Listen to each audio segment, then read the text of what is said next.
Chers frères et sœurs, après le décès brusque de Maman Blanche, j'ai traversé l'une des saisons les plus sombres de ma vie.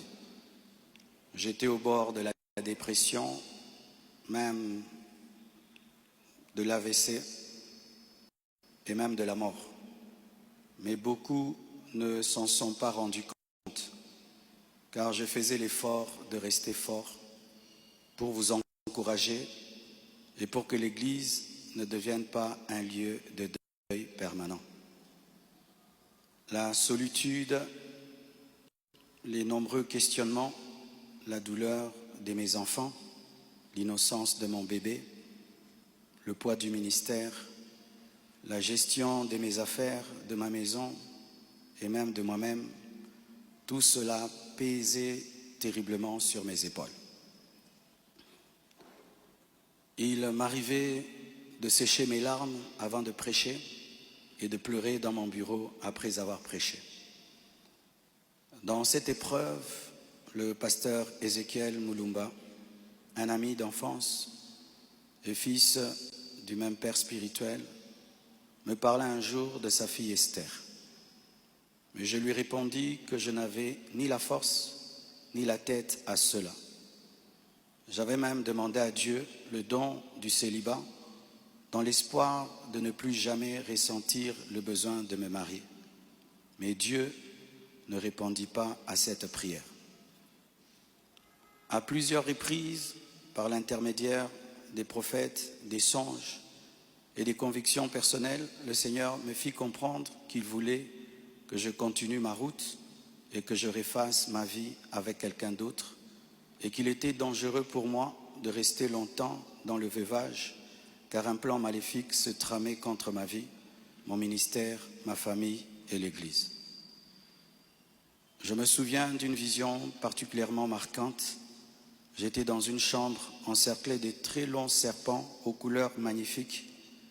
Ils faisaient semblant de dormir, attendant que je marche sur l'un d'eux pour m'attaquer. Leur venin était aussi mortel que la beauté de leur couleur. Un seul carré d'1 mètre sur 1 mètre me servait de refuge. La pièce avait une unique fenêtre qui ne pouvait s'ouvrir que de l'extérieur. Et je voyais une servante de Dieu venir ouvrir la fenêtre afin que je puisse m'échapper. Dans cette agonie intérieure, le Seigneur me poussa à recontacter le prophète Ézéchiel, qui me donna le numéro d'Esther. Mais au début, elle ne répondait pas. J'en fis part au prophète qui lui transmit alors mon propre numéro. La première chose que je lui avais demandé, c'était de prier pour moi. Ensuite, nous avons commencé à échanger. Je lui ouvrais mon cœur, elle m'écoutait, me soutenait, priait avec moi, tout en continuant à remplir fidèlement ses responsabilités au travail parce qu'elle était une responsable là où elle travaillait. Et à l'église, elle était plutôt photographe, caméraman, modératrice, prédicatrice. Elle était diaconesse et elle était consacrée pasteur. Et elle continue à remplir fidèlement ses responsabilités au travail à l'église, même très tard la nuit quand j'avais des insomnies et malgré le décalage horaire de 5 et 6 heures. Au fil du temps, une relation sincère est née. Une flamme s'est allumée et dans mon cœur, j'ai eu l'assurance que c'était elle. J'en ai parlé à son pasteur, à mes parents, à mes pères spirituels et à mes amis, afin de ne rien faire sans rédévabilité, conseil et prière des autres. Même mes enfants ont été associés. Ils ont souhaité la rencontrer, ce qui s'est fait selon le timing de Dieu à Bruxelles.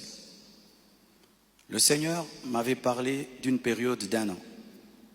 Il ne l'a pas dit qu'à moi, mais à d'autres, y compris certains d'entre vous. Plusieurs ont même reçu des détails précis la concernant, ce qui confirmait ma direction. C'est pourquoi le mariage a été célébré le mercredi 23 juillet en Belgique. J'aurais aimé qu'il ait lieu à Kinshasa, mais cela aurait été trop coûteux et compliqué à organiser. Je comprends que certains aient été surpris ou même blessés par cette démarche qu'ils trouvent très rapide. Mais sachez que pour vous, c'est une année. Mais moi, j'ai senti que j'ai fait 3 ans, tellement que c'était terrible, mais je ne pouvais pas, sur cette chair, vous relater ma vie. Si cela vous a offensé, je vous présente mes excuses les plus sincères, mais sachez ceci, le Seigneur s'est servi d'Esther pour que mes enfants, après avoir perdu leur mère, ne perdent pas leur père, pour que la compassion ait toujours un pasteur debout. Je l'aime profondément.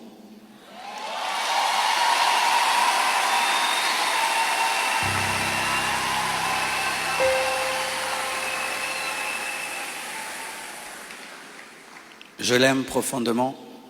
Elle n'est pas venue pour effacer la mémoire de Maman Blanche, mais pour continuer l'œuvre, comme Élisée après Élie, avec humilité et soumission à Dieu.